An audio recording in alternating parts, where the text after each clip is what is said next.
Brazil की कोई मोहतरमा, ब्राजील की कोई मॉडल हरियाणा के चुनाव में पार्टिसिपेट करती है और 22 वोट दे रही है। 22,000 वोट यदि हमारे ज्यादा आते, जो यदि वोटर गायब नहीं किए जाते तो हरियाणा में कांग्रेस की सरकार होती। तो पूरी की पूरी सरकार की चोरी है, भारत माता का अपमान है, बाबा साहब अम्बेडकर के संविधान के साथ खिलवाड़ किया है, संविधान का अपमान है। और इलेक्शन कमीशन ऑफ इंडिया को केवल एक सवाल पूछना चाहिए, राहुल जी ने जो आज एविडेंस दिया, एलिगेशन नहीं है, एविडेंस है, पुख्ता सबूत कि ब्राजील की कोई मोहतरमा, ब्राजील की कोई मॉडल हरियाणा के चुनाव में पार्टिसिपेट करती है और 22 वोट दे रही है। एक नहीं 22 वोट, जो इंडियन सिटीजन नहीं है, जो हरियाणा की नागरिक नहीं है, जो भारत में पैदा नहीं हुई, भारत की सिटीजन नहीं है, वो कहां से वोट दे रही है? ये भारत भूमि के साथ गद्दारी नहीं तो क्या है? जो लोग पार्लियामेंट के चुनाव में वोट किए, असेंबली में उनका वोट गायब कर दिया। ऐसे कितने लोगों का वोटर लिस्ट डिलीट कर दिया? 3.5 लाख। अब जो 8-10 सीट का फासला हरियाणा के चुनाव में कांग्रेस और भाजपा के बीच में रह गया, वो 22,000 वोट यदि हमारे ज्यादा आते, जो यदि वोटर गायब नहीं किए जाते तो हरियाणा में कांग्रेस की सरकार होती। तो पूरी की पूरी सरकार की चोरी है। और मोदी और अमित शाह के आशीर्वाद के बिना मैं नहीं मानता हूं कि Gyanesh Kumar, election commission of India जो है, जो मुख्य चुनाव अधिकारी, उनकी ये औकात नहीं है। और उन्होंने जिस प्रकार का फर्जीवाड़ा किया है, ये हमारे लोकतंत्र के साथ खिलवाड़ है, भारत माता का अपमान है, बाबा साहब अम्बेडकर के संविधान के साथ खिलवाड़ किया है, संविधान का अपमान है, देश की 135 करोड़ जनता का अपमान है। तो मैं मांग करता हूं उनकी जगह तो साबरमती सेंट्रल जेल में ही होनी चाहिए। इस अरे और भी गहराई से जांच कर रहे ना इलेक्शन कमीशन ऑफ इंडिया, जो कि शामिल है, इन्वॉल्व है इस पाप में, वो नहीं करेगा। लेकिन यदि कोई करे निष्पक्ष जांच तो न्यूक्लियर बॉम्ब भी फट सकता है।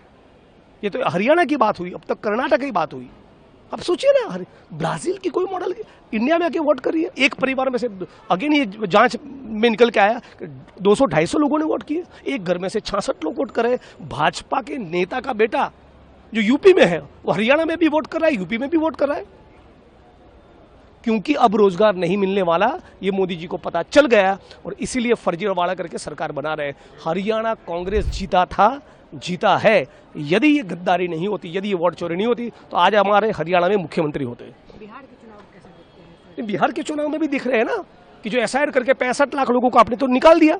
वो कौन है 65 लाख लोग? मजदूर है, मुसलमान है, पिछड़ा है, अति पिछड़ा है, दलित है, महादलित है, किसान है, छोटा व्यक्ति है ना। तो जो बेचारा प्रवासी मजदूर है, जो आरजेडी का वोटर है, जो वामपंथ का वोटर है, जो कांग्रेस का वोटर है, जो महागठबंधन का वोटर है, उनको चिन्हित करके, टारगेट करके एक सुआयोजित षड्यंत्र के भागरूप उनको डिलीट कर दिया। 65 लाख लोग, तो ये तो खिलवाड़ है। तो आज मोदी जी, नीतीश जी की मैं नहीं मानता कोई हैसियत है कि पलायन को रोक पाए, खाली पड़े सरकारी पदों में भर्ती कर पाए। वो तो कांग्रेस पार्टी, आरजेडी और महागठबंधन ही करके दिखाएंगे। और इसीलिए हमारा वचन है कि हर एक घर में नौकरी देंगे और ये करके दिखाएंगे। हिमाचल में, तेलंगाना में, कर्नाटका में, जहां पर हमारी सरकार है, आप जाके देख लीजिए। हमने जो बोला था वो हमने किया है, वो बिहार में भी हम लोग करके दिखाएंगे। वहां किया है ना हम लोगों ने, लाखों लोगों को रोजगार मिला है। मनरेगा जो पूरी दुनिया के इतिहास का सबसे बड़ा एम्प्लॉयमेंट गारंटी स्कीम है, वो तो कांग्रेस लेकर आई। 200 यूनिट बिजली फ्री आप देख लीजिए, हम दे रहे। राजस्थान में हमारी जब सरकार थी, 25 लाख तक का मेडिकल बीमा फ्री था। मनरेगा को शहरी इलाकों में लेकर आए थे, उससे पलायन रुका था। पलायन रोकने का हमारा रिकॉर्ड है, रोजगार देने का रिकॉर्ड है। 200 यूनिट बिजली फ्री मिल रही है, 2500 रुपया महिलाओं के खाते में तेलंगाना, कर्नाटका में जा रहे हैं, हजारों करोड़ जा चुके हैं। उसके बेसिस पर हम करें कि जो बोले हैं वो करके दिखाएं। Subscribe to One India and never miss an update. Download the One India app now.